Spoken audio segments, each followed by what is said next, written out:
마태오가 전한 거룩한 복음입니다.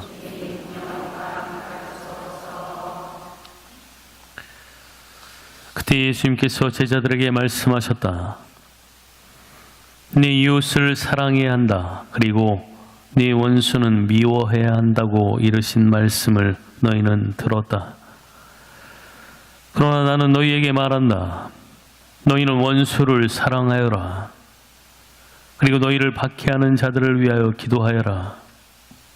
그래야 너희가 하늘에 계신 너희 아버지의 자녀가 될 수 있다. 그분께서는 악인에게나 선인에게나 당신의 해가 떠오르게 하시고 의로운 이에게나 불의한 이에게나 비를 내려주신다. 사실 너희가 자기를 사랑하는 이들만 사랑한다면 무슨 상을 받겠느냐? 그것은 세리들도 하지 않느냐? 그리고 너희가 자기 형제들에게만 인사한다면 너희가 남보다 잘하는 것이 무엇이겠느냐? 그런 것은 다른 민족 사람들도 하지 않느냐? 그러므로 하늘의 너희 아버지께서 완전하신 것처럼 너희도 완전한 사람이 되어야 한다.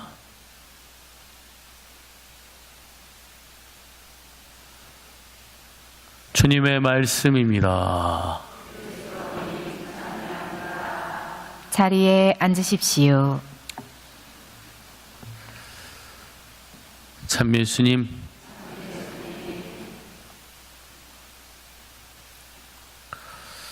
예수님께서 산에 올라서 산상설교를 하고 계시는 부분입니다. 우리도 역시 세상이라고 하는 들판을 벗어나서 하나님을 만나려고, 하나님의 말씀을 들으려고 지금 산에 오른 사람들이죠. 당신을 믿고 행복한 삶, 진짜 복을 누리려는 사람들, 또 그 복을 누리는 사람들에게 당신께서 말씀을 하십니다. 다른 사람들보다 더 의롭게 살아야 된다라고 말씀하신 주님께서는 남들 하는 대로 하지 말라고 말씀을 하시죠. 하나님을 믿는다는 것은, 하나님을 사랑한다는 것은 하나님처럼 산다는 것인데, 그래서 하나님의 자녀가 된다는 것은 아버지를 닮은 삶이죠. 그 녀석 참 아버지를 쏙 빼닮았네 라고 이야기하는 것처럼 다른 누군가가 아니라 아버지 하나님의 모습을 쏙 빼닮는, 바로 그분이 우리의 맏형이신 예수님이고, 예수님의 그 모습을 닮아 사는 것이 우리의 삶이죠. 자기를 사랑하는 사람들만 사랑하는 것이 아니라 모두를 사랑하시는 그 아버지의 그 사랑을 본받아서 모두를 사랑하는 것. 선인이나 악인이나 할 것 없이 사랑을 베풀어 주시는 그 하나님의 모습을 바라보면서 우리도 그 모습을 닮아가는 것. 주님의 이런 말씀을 들을 때마다 뜨끔하는 그런 마음을 갖게 되지만, 주님의 이 가르침이 저를 얼마나 붙잡아 주었는지 모릅니다. 내가 생각하기에 옳지 않은 길을 걸어가고 있는 사람들을 받아들인다라고 하는 것이 어려웠지만, 나와 다른 삶을 살아가는 사람들을 바라보는 것, 받아들이는 것이 쉽지 않았지만, 주님의 이 가르침을 매번 떠올릴 때마다 저 자신을 돌아보고 마음을 다시 잡을 수가 있었습니다. 나는 선인인 척, 나는 열심한 척 그렇게 살아가면서 나와 다른 사람은 악인처럼 느껴지고, 나와 다른 저 사람은 신심이 약한 사람처럼 그렇게 여겨지지만, 실제로는 내가 악인이고 내가 믿음이 더 부족한 것이고, 그런데도 불구하고 주님께서 나를 사랑해 주시고 당신의 사랑을 똑같이 베풀어 주신다라고 하는 것이 얼마나 감사한 일인가. 너희가 자기 형제들에게만 인사한다면 너희가 남보다 잘하는 것이 무엇이겠느냐? 너희가 자기를 사랑하는 이들만 사랑한다면 무슨 상을 받겠느냐? 그것은 세리들도 하지 않느냐? 여러 가지 이유들을 대면서 다른 사람들에게 손을 내미는 것을, 다른 사람들을 사랑하는 것을 하지 않고 그러면서 합리화를 시킵니다. 세상적으로 바라보면 그럴만하고 누구도 거기에 대해서 이의를 달지 않을 수가 있죠. 그러나 주님께서는 다르게 살아야 한다. 믿지 않는 사람들도 하고 있는 그러한 일들에 대해서 남들 다 그렇게 사는데 뭐 라고 하는 그러한 핑계는 우리들의 것이 아니라는 것이죠. 남들 다 하는 대로 하는 것이 아니라 좀 더 나은 삶을 살아가려고 하는 것이 우리의 삶이어야 하고, 주님께서는 상 받으려고 하는 삶에 대한 이야기를 하고 있죠. 너희가 남들과 똑같이 산다면 무슨 상을 받겠느냐라고 말씀을 하십니다. 사도 바울도 이것에 대해서 강조하면서 상 받으려고 뛰어가는 사람과 그렇지 않은 사람은 분명히 다르다고 이야기했죠. 남들 사는 대로 사는 것이 아니라, 남들 하는 대로 사는 것이 아니라 다른 사람들보다 더 잘해서, 더 열심히 해서 상을 받으려고 하는 사람이 되어야 한다. 주님께 상 받으려고 하는 사람, 이 세상에서 상 받는 게 아니라 주님께 상 받으려고 하는 사람의 삶은 다른 사람의 삶과 분명 다를 것이다. 우리 일상에서도 보지 않습니까? 어떻게든지 그래도 좀 한 점이라도 더 받아서 1등 하려고 하는 그런 아이의 모습과 그냥 4, 50점 이런 것에 만족하면서 허허거리는 아이의 그 삶과는 분명히 다르죠. 요즘에 왕과 사는 남자 아주 유명한데, 장항준 감독도 이곳저곳에 나오더라고요. 그 감독이 하는 이야기 중에 하나가, 아니 PD를 방송국에서 뽑는데 서울대를 비롯해서 인류대 출신들만 뽑으려고 하는 이런 모습들이 도대체 이해가 안 갔다라고 이야기를 합니다. 아니 PD를 뽑는데 그 PD로서의 생활을 하는데 왜 서울대가 필요하냐라는 이런 생각을 했다라는 것이죠. 그런데 PD 생활을 하면서 감독으로서 있다 보니까 왜 그런지 알게 됐다라고 이야기를 합니다.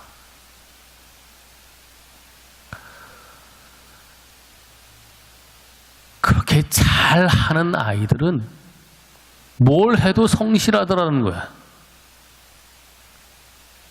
학창 시절을 보낼 때 그냥 머리 똑똑한 애 이게 아니라 그렇게 남들보다 나은 그 점수를 받는 아이들이 그냥 물론 머리 똑똑해서 그냥 대충 공부 안 해도 되는 애들도 있을지 모르겠습니다만은 남들과 다르게 훨씬 더 노력을 하더라는 것입니다.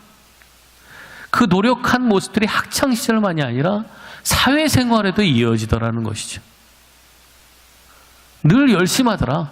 늘 성실하더라. 학창 시절을 대충대충 이렇게 보내는 것들이 아니라 정말 열심히 한 아이들. 왜 그렇게 뽑는지를 알겠더라라는 그런 이야기를 하죠. 하느님 나라에 들어가려고 하는 우리들은 남들보다 더 열심히 살아야 하고 남들보다 더 사랑해야 합니다. 이게 주님께서 하신 말씀이고 성경의 말씀이에요. 똑같이 살아가는 그런 모습이 아니고 남들보다 더 잘 살아야 한다. 남들이 바라보면서 얘는 사랑할 만하니까 사랑하고 얘는 나하고 친하니까 인사하고 이런 모습들이 아니라 인사하고 싶지 않지만 내가 사랑하지 않지만 그래도 더 사랑해 보려고 하고 더 인사하려고 하고 더 손 내밀려고 오는 그러한 삶. 그래서 애쓰는 그러한 삶이 주님 모시기에 좋다. 이를 악물고 애쓰는 것이 아니라 주님께 뽑힌 사람으로서 사랑받는 사람답게 사랑하는 것. 이것이 바로 우리의 삶이어서 더 사랑하려고 하는 것이다. 뭐 남다를 게 있어?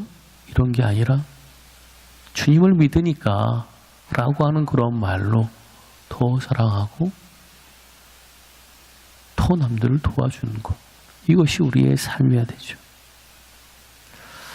프란시스코 교황께서 오늘의 말씀을 풀이하시면서 그리스도의 십자가의 피는 화해의 피라고 말씀하시고 화해에는 경계가 있을 수 없다라고 말씀을 하셨습니다.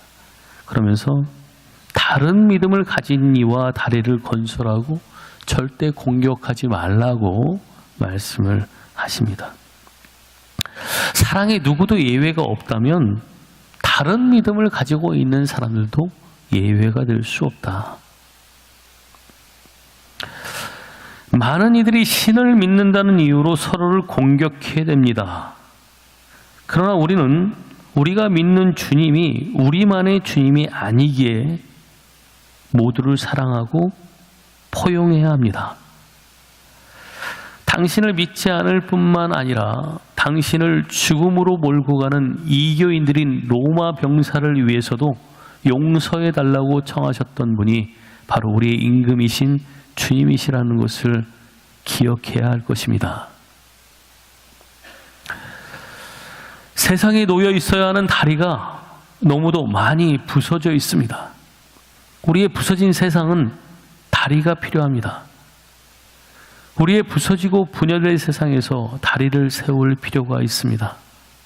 따라서 인간적인 만남은 우리 각자로 하여금 소외된 이들 안에서 우리의 연대를 떠올려주는 형제의 아름다운 얼굴을 발견할 수 있을 것입니다.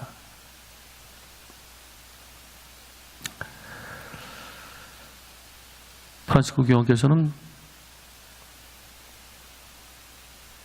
교황직에 오르시면서 당신이 폰티펙스라고 하는 말을 강조하셨습니다. 다리를 놓는 사람이란 말이죠. 교황은 다리를 놓는 사람이다. 주교는 다리를 놓는 사람이다. 신앙인들도 역시 마찬가지입니다. 세상이 단절되어 있을 때, 서로가 서로를 향해서 벽을 세울 때, 다리가 부서져 있을 때 다리가 되어주는 존재들, 단절되어 있는 데에서 어느 한편에 속해가지고 그 한편에서 다른 편을 욕하는데 적개심을 가지는데 거기에 편승하는 이런 모습들이 아니라 다리를 놓아주는 사람, 화해를 시켜주는 사람이 되어야 한다. 이것이 바로 신앙인의 삶이다. 우리는 오늘 생태환경 미사를 봉헌하고 있습니다. 여러모로 세상과 하느님을 잇는 다리가 바로 우리여야 한다면 환경을 보존하는 것 또한 우리가 누구보다 앞장서야 할 것입니다. 주님께서 창조하신 세상이니까. 작년 2025년 한 해 전 세계 온실가스 배출량이 역대 최고를 기록했습니다. 올해도 장담할 수 없죠.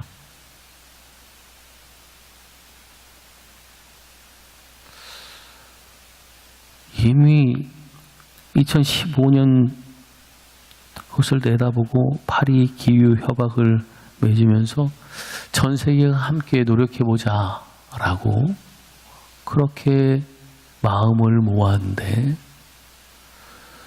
여지없이 깨져버렸습니다.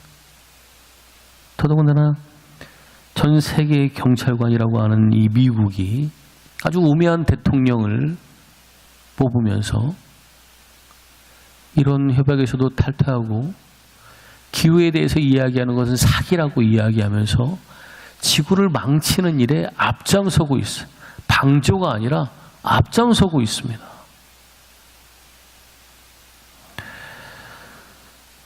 참 이 어려운 시간들을 보내면서 어떻게 해야 될까? 망해가는 이 세상을 어쩔 수 없지 뭐 이렇게 바라봐야 할까? 아니면 내가 있는 그 자리에서 내가 할 수 있는 일들을 해야만 할까? 참 어려운 일이지만 가톨릭 교회는 오랜 시간 창조질서 보존이라는 그런 사명을 잊지 않고 해왔습니다. 그 일들은 잘 안 돼 라고 해서 멈출 수 있는 그런 일이 아니죠. 우리는 세상의 다리가 되어야 하고 또 하나님의 메신저가 되어야 하기에